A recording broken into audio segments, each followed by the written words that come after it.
আসসালামু আলাইকুম। আমি কামিনী, রসিঘরে আপনাকে স্বাগতম। আজকে আমি নিয়ে এসেছি মজাদার একটি রেসিপি, ডিম ও ছোলার ডালের ভুনা। চলুন উপকরণগুলো দেখে নেওয়া যাক।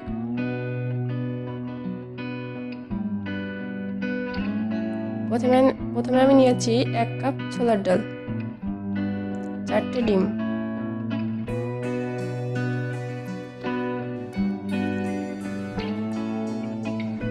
রসুন কুচি, দারচিনি, তেজপাতা, গোলমরিচ, লবণ, ঝাল, পেঁয়াজ এবং হলুদ।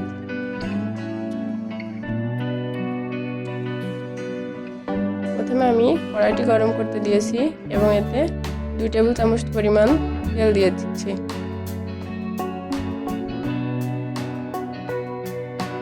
তেলগুলো গরম হওয়ার জন্য অপেক্ষা করছি। গরম হয়ে গেলে তেলে আমি ডিমগুলো ভেজে নিব।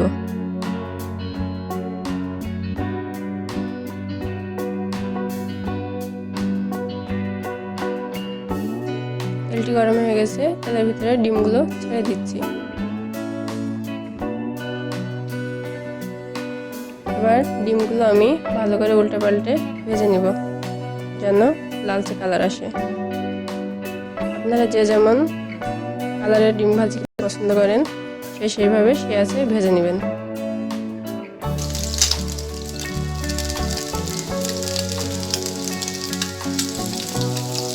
ডিমগুলো ভাজা হয়ে গেছে, এবার আমি উঠিয়ে নিচ্ছি।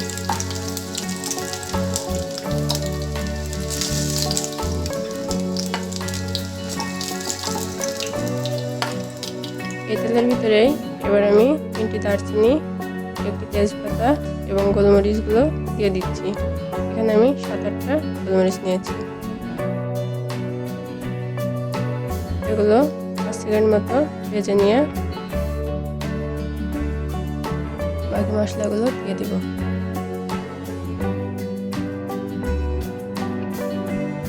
এগুলো আমার ভাজা হয়ে গেছে, এবার আমি এর ভিতরে রসুন কুচিগুলো দিয়ে দিচ্ছি। এখানে আমি 1টি রসুন কুচি নিয়েছি, 8টি ঝাল নিয়েছি এবং 3টি মাঝারি সাইজের পেঁয়াজ নিয়েছি। এগুলো আমি ভালো করে ভেজে নিব যতক্ষণ না ব্রাউন কালার আসে। এগুলো ভালো করে নেড়েচেড়ে ভেজে নিতে হবে যেন এক সাইড পুড়ে না যায় বা এক সাইড কাঁচা না থাকে।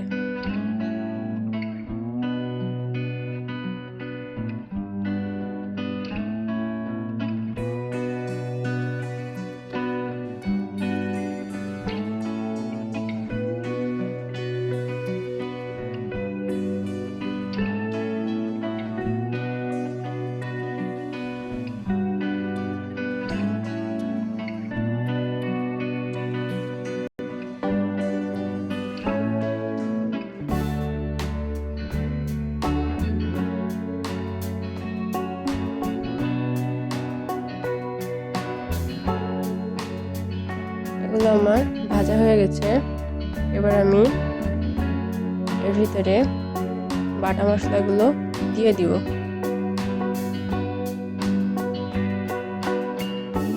এবং যে হলুদ আর লবণটা নিয়েছিলাম সেগুলো দিয়ে দিলাম।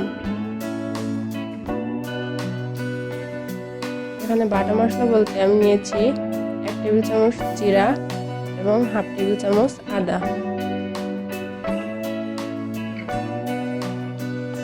আপনার আদার ফ্লেভার পছন্দ করলে আদাটা একটু বাড়িয়েও নিতে পারেন।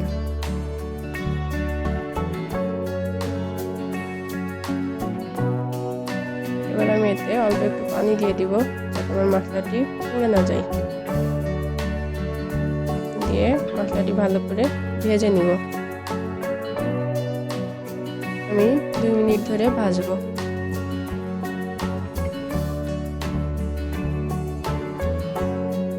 মশলাটি আমার ভাজা হয়ে গেছে, এ পর্যায়ে আমি মশলার ভিতরে যে ছোলার ডালটি ভিজে রেখেছিলাম এই ডালগুলো দিয়ে দেব। ছোলার ডালটি আমি 2 ঘন্টা মতো ভিজিয়ে রেখেছিলাম।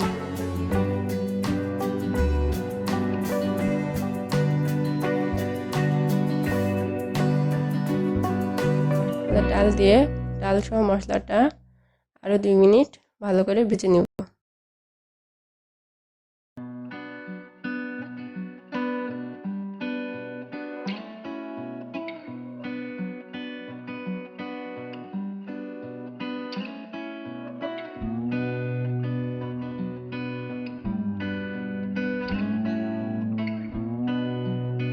মশলাটা ভালোভাবে ভাজতে হবে যেন পুড়ে না যায়।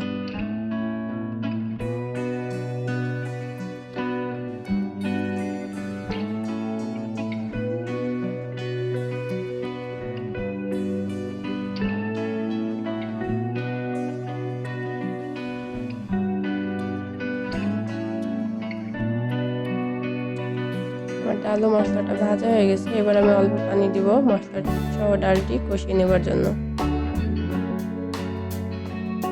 আর চুলার জালটি আমি মিডিয়াম আঁচে রেখেছি প্রথম থেকেই। এবার আমি রেসিপিটি ঢেকে দিব।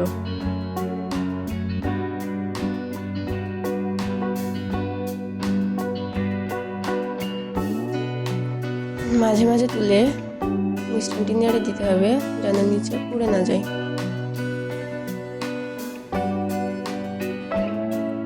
এভাবে আমি 3 মিনিট ধরে কষিয়ে নিব এবং ঢাকনায় যে পানিটি জমবে ওটা আমি ডালের ভিতরে দিয়ে দিব।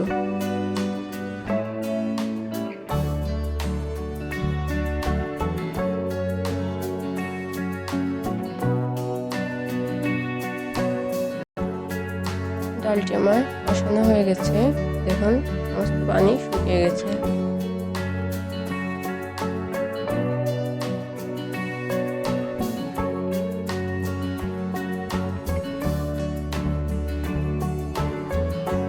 এবার আমি এর ভিতরে পানি দিয়ে দিব। এখানে আমি ডাল থেকে 1.5 ইঞ্চি পরিমাণ উপর পর্যন্ত পানি দিয়েছি। ভালো করে নেড়ে চেড়ে আমি আবার ঢাকনা দিয়ে ঢেকে দিব। আমার মনে হচ্ছে আরো একটু পানি লাগবে, তাই আরো একটু পানি দিলাম।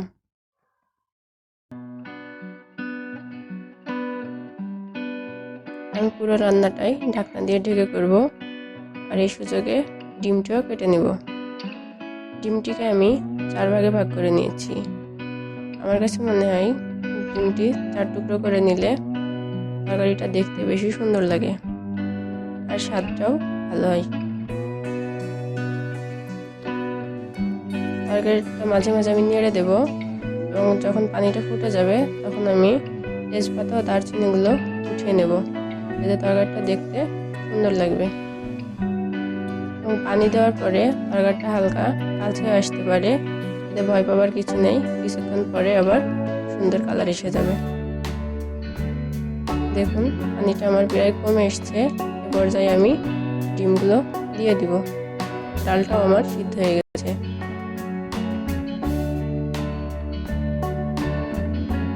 ডিমগুলো সাবধানে দিতে হবে যেন কুসুমগুলো ভেঙে না যায় বা পানির সঙ্গে গলে না যায়।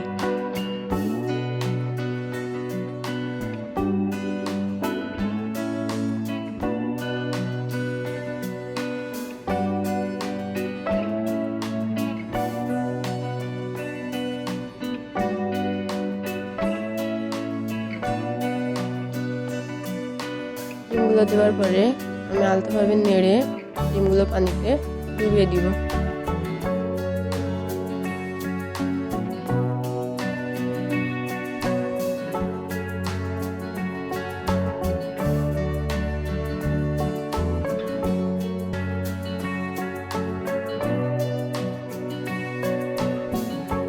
পানি দেওয়ার পর থেকে কিন্তু জালটি আমি বাড়িয়ে দিয়েছিলাম, আপনারাও বাড়িয়ে দিবেন। ডিমটা দেওয়ার পরে জালটা আমি আবার কমিয়ে মিডিয়ামে দিয়ে আবারও ঢেকে দিয়ে 2 থেকে 3 মিনিট ফুটিয়ে নেব মৃদু আঁচে। দেখুন আমার রান্নাটা শেষ হয়ে গেছে এবং কত সুন্দর হয়েছে। আমার রেসিপিটা দেখার জন্য সকলকে ধন্যবাদ। রান্নাটা ভালো লাগলে অবশ্যই চ্যানেলটি সাবস্ক্রাইব করবেন।